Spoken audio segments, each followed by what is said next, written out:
All right. Good afternoon. Good afternoon. My name's Gene Hale. I'm a member of the Civil War Heritage Foundation, and I portray a gentleman named Raphael Jacob Moses. And with groups, in particular children, school children, I like to play Let's Ask the Major, because he was a major in the Confederate service. In a moment, I'll put my hat on to cut down on the sun glare, and I'll get into character as Raphael Jacob Moses, and you ask me any question you want about his life or his service in the Army, and I'll do my best to answer them as I think he would. And in a lot of cases, I can give you a direct quote because he wrote a lot of things down after the war for his family, and he was a lawyer, so he wrote a lot of things down. The only rule is you must ask Major Moses about his life and his time. We don't do 21st century. So that being said, I'm going to open the floor to the first question. So who's first? How did you become a major? How did I become a major? On February the 9th, 1861, Georgia joined the Confederacy. I'd been selling fruit from my plantation in the markets in New York and Philadelphia since 1852. And of course, the markets were now closed to me. So I took my oldest daughter, Minnie, with me, and I went to Richmond to make arrangements to sell my fruit there, and to enroll Minnie in Mrs. Peabody's finishing school for young ladies, where my brother-in-law Isaac would, of course, keep an eye on things when I went home. And I became determined to join the Army, even though I was a little over age. So I applied to my good friend Robert Toombs, who was a brigadier general at that time, raised in a brigade, for a position with his organization. He offered me commissary. I wasn't interested in non-combat roles, so I turned him down. But that night over dinner with my friend Howell Cobb, who was also a brigadier, Hal convinced me to take the job because it was my civic duty to do whatever I could to help the cause. So the next day I went back and joined Toombs Brigade as commissary with the rank of major.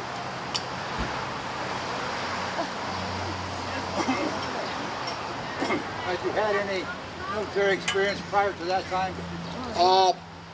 In 1832, during the Nullification Crisis Act in Charleston, my father and I joined the Charleston Volunteer Artillery. And my father was named the first lieutenant of that company. And that was my only military experience. And when that was over, by negotiation, well, that summer I started courting my darling Eliza, my wife.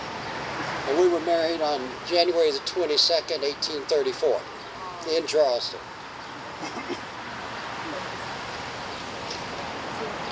Questions? Were you, Let me see. Yes, sir.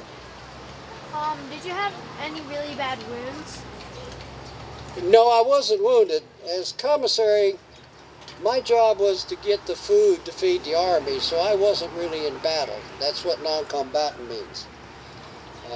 So I was fortunate in that. We did lose our second son at the Battle of Fair Oaks. He had been the first lieutenant in Company A of the 23rd North Carolina. He got a head wound. I found out about it, got to Richmond, pulled him out of the hospital and took him to Isaac's house, and he died that night about 11:30, mainly from the loss of blood.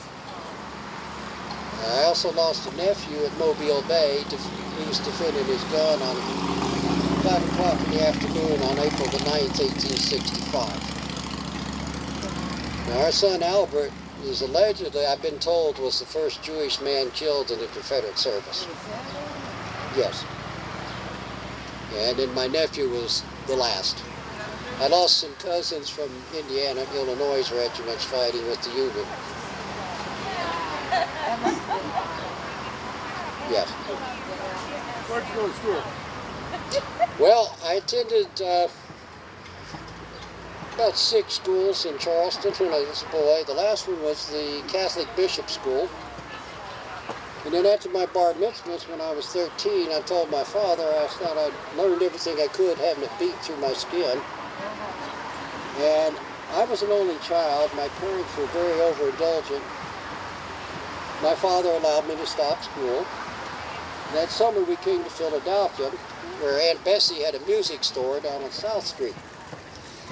And the plan was for me in that fall, when the family went home, to help Aunt Bessie in the store during the day to learn business and attend law lectures by a Judge Black in the evening, who was a prominent business lawyer.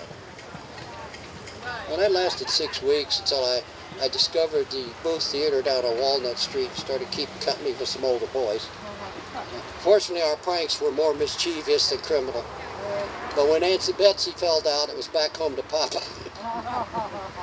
And what did Papa do when he found out about that?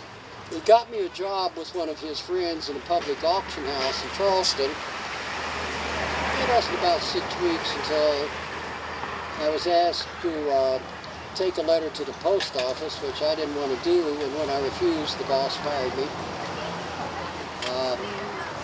Worked for my father. He also had a public auction house, and we had a disagreement one day, and he threw a paperweight at me and went to the front window of his office, and that was that. I came back to Philadelphia.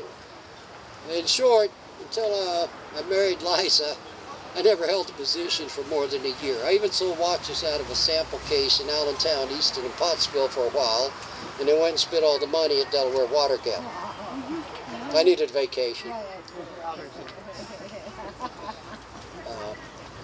In 1836, Eliza and I moved to Florida to seek our fortune in the new territories.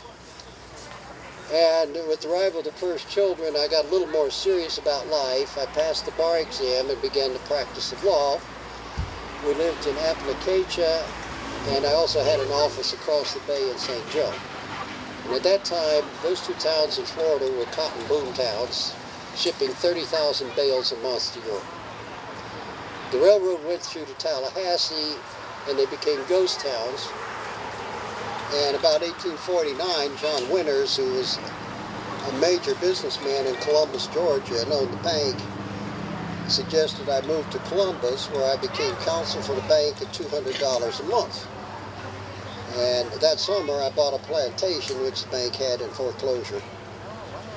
It was the plantation was named Bunker Hill.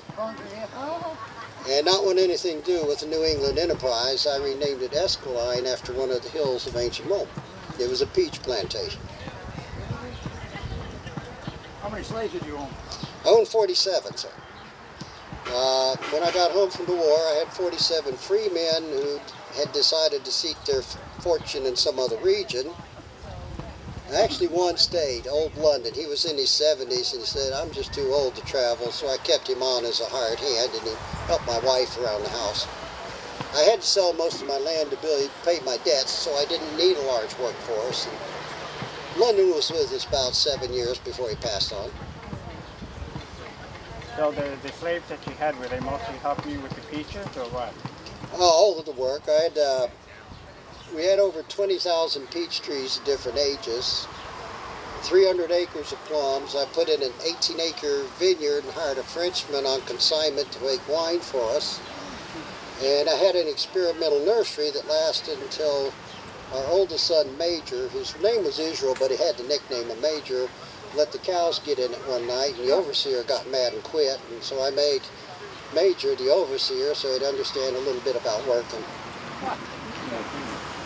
And then Major served with Parker's Battery B of the 26th Virginia Light Artillery. In the first part of the war, he was exempt because I was in the service, Albert was in the service, and our youngest son, Ralph Jr., was a Confederate Navy officer. But Major was called to service in the summer of '63, and he was in Petersburg with Parker's Battery B of the 26th Virginia Light Artillery, and he made the retreat to Appomattox with Lee. As did our youngest son, Ralph, because the Navy was destroyed, and he joined all the naval officers' cadets that tagged along with Lee's army on that. Yes, sir? Was your family rich?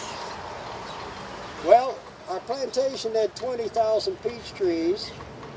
I was selling my fruit in the markets in New York and Philadelphia in 1852 at $32 a barrel. In 1860, the plantation of Esquiline netted me $75,000. And that's before taxes.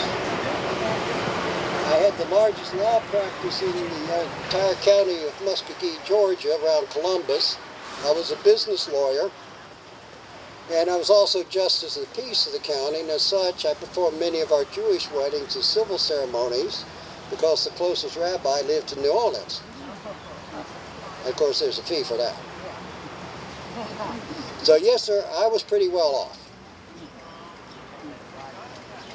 Yes, sir. Now, what army did you serve with, and how did you find getting supplies for the troops, especially food? Okay, part one.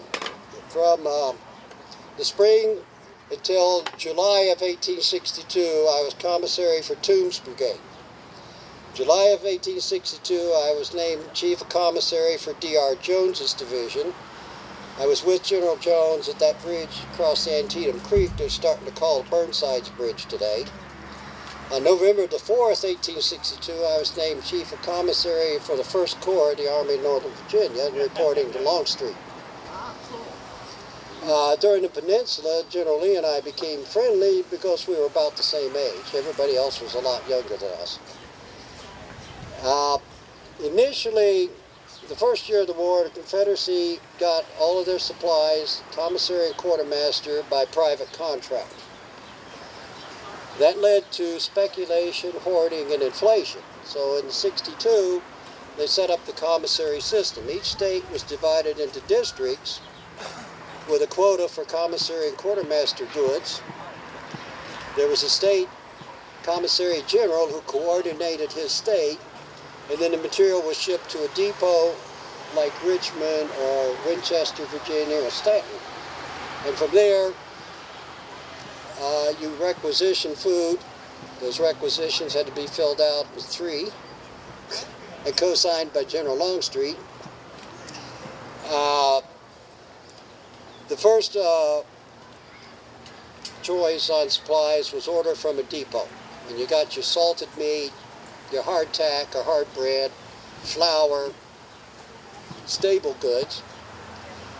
Second choice was local purchase. I was authorized to purchase produce from the farmers locally, or meat, or cattle and pigs. We also had our own butchers, and there was a set rate I could pay for it.